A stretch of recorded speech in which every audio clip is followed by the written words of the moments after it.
प्रिय व्यूअर्स, यह Sanskriti IAS YouTube channel का PT think and solve program है। इस प्रोग्राम के अंतर्गत प्रत्येक दिन यूपीएससी और स्टेट पीसीएस से संबंधित 5 प्रश्न व्याख्या सहित उत्तर के साथ दिए जाएंगे। हमें आशा है कि यह प्रोग्राम। चलिए देखते हैं आज के अपने पहले प्रश्न को। देविका परियोजना के संदर्भ में निम्नलिखित कथनों पर विचार कीजिए। इसका उद्देश्य नदी प्रदूषण को कम करना तथा जल की गुणवत्ता में सुधार करना है। उपरोक्त कथनों में से कौन से कथन सही है? केवल एक, केवल दो, एक और दो दोनों, ना तो एक ना ही दो। करेक्ट आंसर क्या होगा?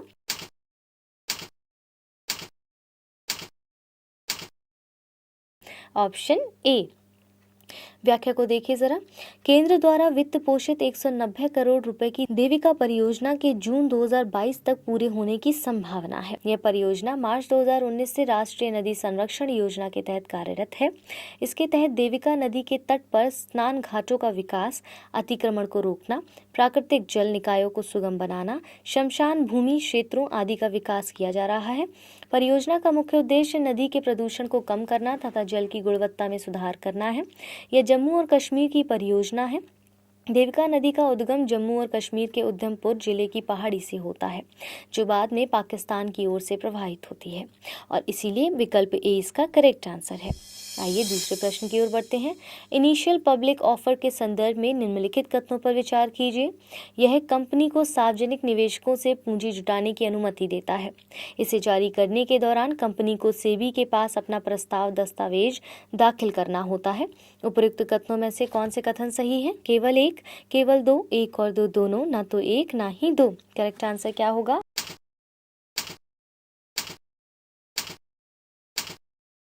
ऑप्शन सी। हाल ही में सरकार के स्वामित्व वाले भारतीय जीवन बीमा निगम ने भारतीय प्रतिभूति और विनिमय बोर्ड के पास अपनी मेगा इनिशियल पब्लिक ऑफरिंग के लिए ड्राफ्ट रेड हेरिंग प्रोस्पेक्टस दाखिल किया है। डीआरएचपी का एक दस्तावेज है जो नए व्यवसाय या उत्पाद को संभावित निवेशक को पेश करने के लिए तैयार किया जाता है। इनिशियल पब्लिक ऑफर किसी निजी या सरकार के स्वामित्व वाली कंपनी को सार्वजनिक निवेशकों से पूंजी जुटाने की अनुमति देता है। इसे जारी करने के दौरान कंपनी को सेबी के पास अपना प्रस्ताव दस्तावेज दाखिल करना होता है, और इसीलिए विकल्प सी इसका करेक्ट आंसर होगा। आइए तीसरे प्रश्न को देखते हैं। निम्नलिखित कथनों पर विचार करें। उपभोक्ता मूल्य सूचकांक राष्ट्रीय सांख्यिकी कार्यालय द्वारा किया जाता है। आवधिक श्रम बल सर्वेक्षण रिपोर्ट श्रम ब्यूरो द्वारा जारी की जाती है। उपरोक्त कथनों में से कौन से कथन सही है? केवल एक, केवल दो, एक और दो दोनों, ना तो एक ना ही दो। करेक्ट आंसर क्या होगा?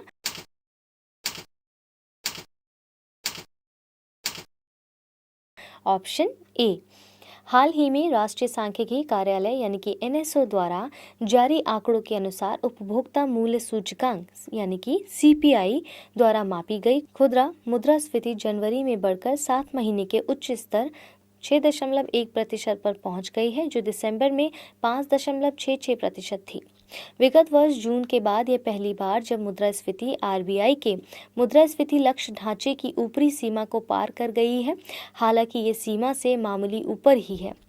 भिन्न भिन्न आंकड़ों से पता चलता है कि जनवरी में खाद्य मुद्रास्फीति बढ़कर 5.43% हो गई है, जो दिसंबर में 4.5% थी। आवधिक श्रम बल सर्वेक्षण को रोजगार और बेरोजगारी के मापन के 2 प्रमुख उद्देश्यों के साथ डिजाइन किया गया था। यह सर्वेक्षण ग्रामीण परिवारों के लिए वार्षिक और शहरी परिवारों के लिए तिमाही आधार पर आयोजित किया जाता है। इसे भी एनएसओ द्वारा आयोजित किया जाता है, अतः कथन 2 सही नहीं था। एनएसओ सांख्यिकी एवं कार्यक्रम कार्यान्वयन मंत्रालय के तहत कार्य करता है, और इसीलिए इसका करेक्ट आंसर क्या बताया था? Option A. आइए चौथे प्रश्न को देखिए। High efficiency particulate air filter के संदर्भ में निम्नलिखित कथनों पर विचार करें। ये फिल्टर हवा से बहुत महीन दूषित कणों, गैसों और गंध अणुओं को प्रभावी ढंग से छानकर शुद्ध करने में सक्षम होते हैं। ये फिल्टर इंडोर ओजोन तथा अतिरिक्त वाष्पशील कार्बनिक यौगिकों सहित हानिकारक उप उत्पादों का उत्सर्जन करते हैं। उपरोक्त कथनों में से कौन से कथन सही है? केवल एक, केवल दो, एक और दो दोनों, ना तो एक ना ही दो। करेक्ट आंसर क्या होगा?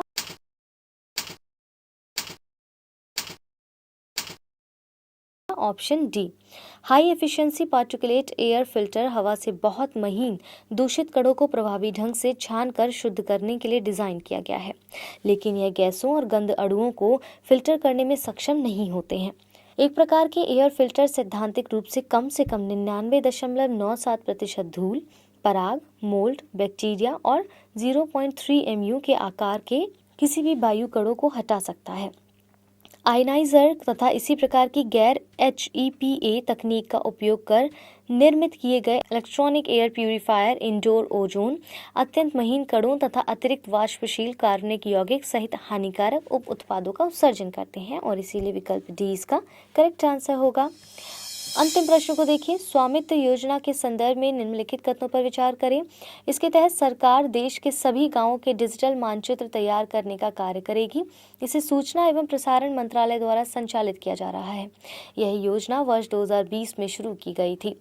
उपयुक्त में से कौन से कथन सही है? केवल 1 और 2, केवल 2 और 3, केवल 1 और 3, 1, 2 और 3। करेक्ट आंसर क्या होगा?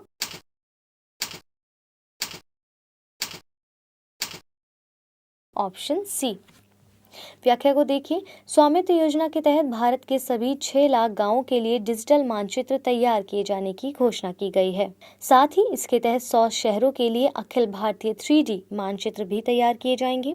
इसे केंद्रीय विज्ञान और प्रौद्योगिकी मंत्रालय द्वारा संचालित किया जा रहा है। स्वामित्व यानी कि ग्रामों का सर्वेक्षण और ग्राम क्षेत्रों में सुधारित प्रौद्योगिकी के साथ मानचित्रण योजना को अप्रैल 2020 में प्रधानमंत्री द्वारा शुरू किया गया था और इसीलिए विकल्प सी इसका करेक्ट आंसर होगा।